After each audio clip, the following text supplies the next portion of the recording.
아직도 남아있는 우리 주변의 일본 문화의 잔재 이야기를 좀 해볼까 합니다.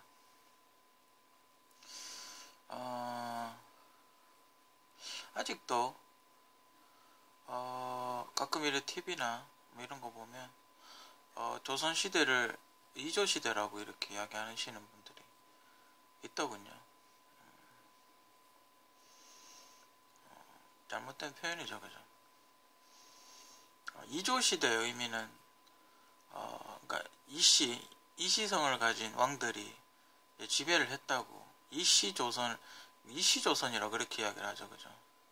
그래서 이조시대, 이시조선, 이시성을 가진 사람들이 이끈 세대다, 이라고 이시조선이라고 그러죠. 그러니까 이렇게 조선시대 왕들을 이렇게 낮게 이렇게 깔아뭉개는 그런 그러니까 낮추는 그런 이야기죠. 깔보는 그런 이야기죠. 명성황후, 명성 이제 황제라고 했죠. 고종 황제가 이제 대한제국이라고 이제 자신을 황제라고 칭하게 됐죠, 그죠? 그러니까 명성황후가 맞는 거죠, 표현이. 근데 이제 보면 민비 뭐 이렇게 낮춰서 이야기를 하죠, 그죠? 이건 뭐 그거하고는 상관없지만 뭐 민소매, 그죠? 소매가 없다. 보통 우리 나시 이야기하는데 민소매 나시는 아마 일본 말인 걸로 알고 있는데, 그죠? 그리고 또 막노동 뭐 이런 거, 그죠? 노가다라고 보통 노가다가 짝짝 붙죠, 입에. 뭐 그런 표현들, 그죠? 근데 참 희한한 게 얼마 전 요즘도 하고 있는지 모르겠는데 일본 친구들이 그 일제시대 36년 동안 우리나라의 일단 땅의 어떤 혈이라 그러죠. 그러니까 쉽게 말하면 조선의 어떤 이 지도, 우리 반도를 사람의 몸이라고 생각을 하고 거기다가 이렇게 기운이 막히게끔 쇠말뚝을 갖다가 온 산을 다니면서 이렇게 다 꼽아놓은 겁니다. 36년 동안. 그래서 일본은 흥하고 한국은 잘 안되는, 그죠? 뭐 그런 걸 이렇게 많이 했고, 뭐 그리고 석굴암 같은 거, 원래 석굴암에 지금 에어컨디셔너를 틀어놓고 있는 걸로 아는데, 원래 석굴암은 그 밑에 숯을 깔고 뭐 이렇게 했답니다. 숯을 깔고 물이 흐르게끔 그렇게 만들어 놨었는데 일본 일제시대 때 와가지고 거기를 물이 흐르는 길을 시멘트로 다 덮어버렸답니다. 그 이후부터 계속 이끼가 끼고 돌이 조금씩 깎여나가기 시작을 하더랍니다. 그리고 그 석굴암 앞에 문화재들이 또 훼손이 많이 됐죠, 그죠? 여러분들이 제가 좀 부탁드리고 싶은 거는 오늘 조선시대의 왕들이 물론 마지막에 그래 좀 안 좋게 나라가 좀 힘이 없어서 그렇게 잠시 일본한테 그렇게 식민 지배를 당할 수밖에 없었긴 하지만 그래도 이 나라를 그래도 한 500년 동안은 뭐 어찌 됐든 간에 이렇게 잘 운영을 해왔고 물론 국민들은 힘들었을 수도 있겠지만 어쨌든 이 나라를 그렇게 뭐 다른 사람 손에 안 넘어가게끔, 그죠? 그렇게 안 하고 맥도 안 끊기게끔 그렇게 하고 어쨌든 뭐 옥신각신하고 수많은 전쟁이 있었지만 어쨌든 다른 중국이나 일본에 안 넘기고 어쨌든 잘 운영을 해왔습니다, 그죠? 한 500년 동안은, 그죠? 그런 왕조를 이렇게 폄하하는 건 우리한테 그렇게 득이 될 게 없습니다. 쉽게 말해서 할아버지가 뭐 이렇게 사업하다가 떨어먹었다고 만약에 뭐 박씨면, 그죠? 할아버지가 뭐 박씨 이럴 겁니까? 그렇지 않죠, 그죠? 다행히도 우리는 어쨌든 뭐 일본이 원폭을 맞으면서 광복을 맞아 했기 때문에 어찌 보면 다행이라고 생각을 합니다, 그죠? 일본 문화의 잔재 참 많죠. 거기 뭐 이렇게 일본도 풍수지리라는 걸 많이 봅니다. 제가 저번에 이야기했듯이 흥성대원군의 그 묘터, 굉장히 좋은 묘터를 다 이렇게 그죠? 맥을 다 끊어놨다고 그런 얘기도 했고, 지금 뭐 복원을 하고 있죠, 그죠?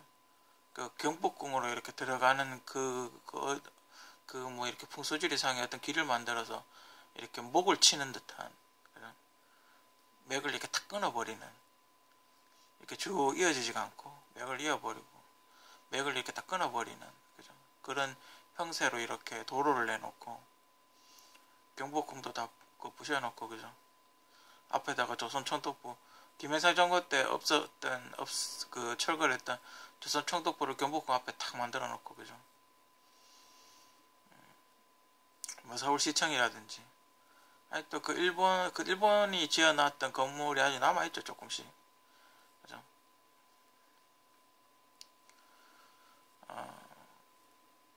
물론 지금 시대에, 뭐 우리가 일제시대 때 어떤 뭐 약간 지배를 당했다고 하면 일본은 무조건 미워하죠, 뭐 이런 건 아닙니다, 그죠? 지금 시대, 지금 세대 친구들은 뭐 일본 게임도 많이 하고, 그죠? 지금 뭐 문화 교류도 하기 때문에 일본 영어도 많이 보고, 우리가 보는 TV 프로그램 중에 일본 그 프로그램 포맷을 이렇게 갖고 와가지고 한 프로그램이 되게 많습니다.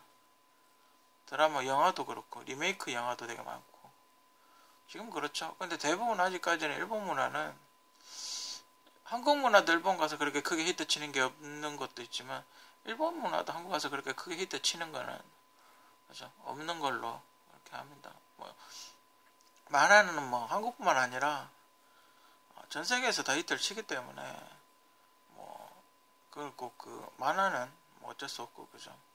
사람들이 좋아하고 많이 보니까. 또 뭐가 있을까요, 일본 문화의 잔재들이?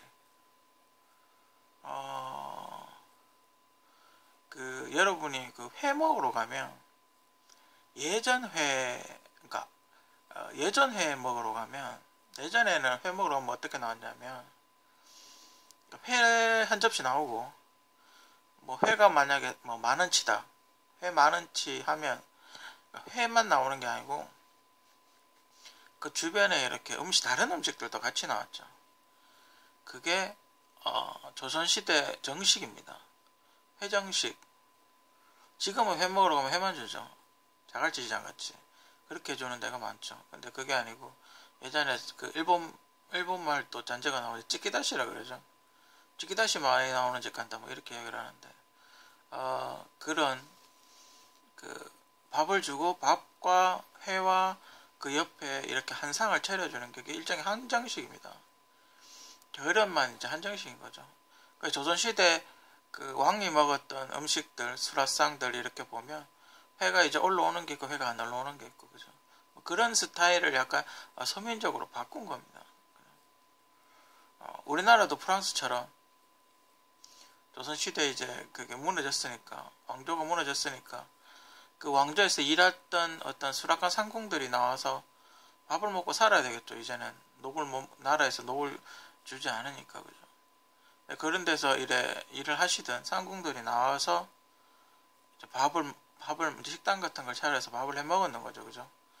그때 이렇게 음식 해가지고 장사하고 그걸로 먹고 살고, 그러다 보니까 그때 전수됐던 황실의 음식 비법 이런 게 조금씩 민간에 이렇게 흘러 들어온 게 좀 있습니다. 어딘 데 가면 이렇게 되게 맛있는 집 있죠. 그런 집은 약간 비법이 있는 집들은 프랑스 레스토랑이라는 게 황실에서 왕에게 음식을 만들어주던 사람이, 그게 레스토랑입니다. 그게 이제 나와서 레스토랑이 됐듯이 우리도 이렇게 한정식 식당을 하는 거죠. 그분들이 나와서 먹고 살아야 되니까. 참 그래도 요즘은 많이 찾고 있습니다. 요즘은 문화재도 많이 찾으려고 노력을 하고 있고, 그죠? 또 뭐 이렇게 방송국 같은 데서도 일본 문화의 잔재 뭐 이런 거 이야기 많이 하고 있고, 그리고 제가 또 궁금한 거는 대동여제도 맞나요? 갑자기 그 김정호라는 사람이 뜬금없이 나타나서 대동여 지도를 만들었다고 그냥 뭐 그런 얘기가 있습니다. 근데 여러분들 잘 생각해 보시면 의문점이 남지 않습니까? 왜 의문점이 남냐면 한국은 그 굉장히 많은 전쟁을 했던 나라입니다.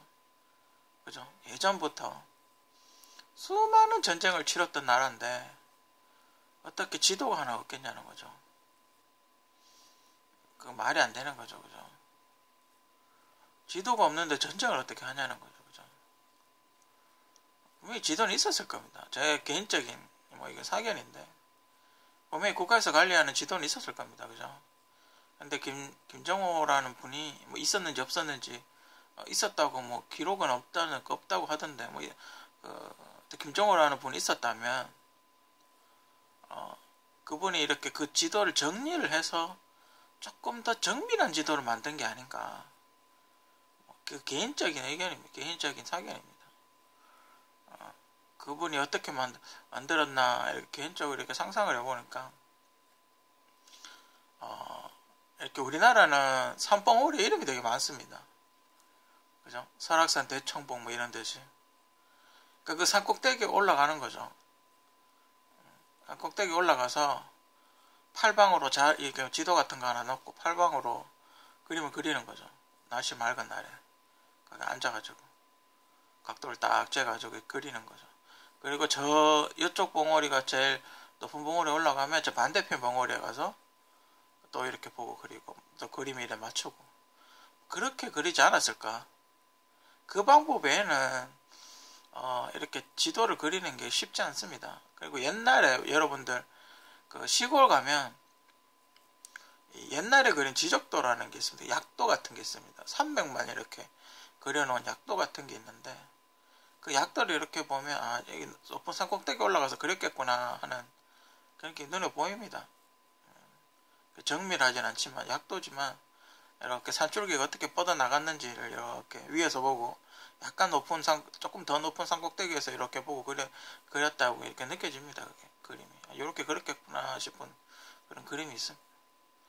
우리가 지금 일본 그 무슨 역사 교과서라든지 이런 게 일본에서 약간 이상하게 바꿔놓은 듯한 그런 게 좀 있습니다. 그죠? 그런 걸 이렇게 찾아서 바로 잡아야 되겠고 일본에 지금 한국 문화재들 많이 가 있죠. 그죠? 황실에 뭐 갑옷이라든지 뭐 이런 거 많이 가 있는데 이렇게 하루속히 한국에 품으로 왔으면 좋겠고 6.25와 일제시대를 거치면서 한국의 많은 문화재들이 외국으로 나가서 경매에 붙여지고 또 그걸 찾아오려고 하니까 또 액수가 크고 그죠? 한두 푼 하는 것도 아니고 그걸 돈 주고 다 사오려고 하니까 참 이렇게 한국 문화재가 외국 박물관에 이렇게 전시되어 있는 걸 보면 참 안타깝죠. 그죠? 힘없는 나라의 아픔 같은 거 뭐 꼭 특정 기업을 이렇게 이야기해서 좀 그렇긴 한데 그 고층 건물이 하나 있죠. 그 서울에. 근데 똑같은 조건으로 부산에 하나 건물이 있습니다. 그죠?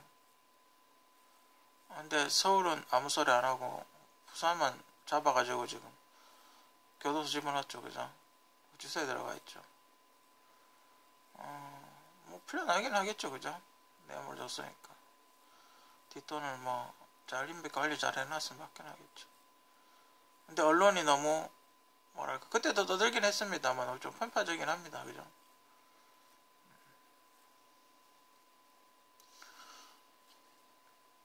일본 문화의 잔재. 아직도 우리 주변에 많이 남아있는 일본 문화의 잔재들. 우리 후손들은 조금씩이라도 고쳐나갔으면 합니다.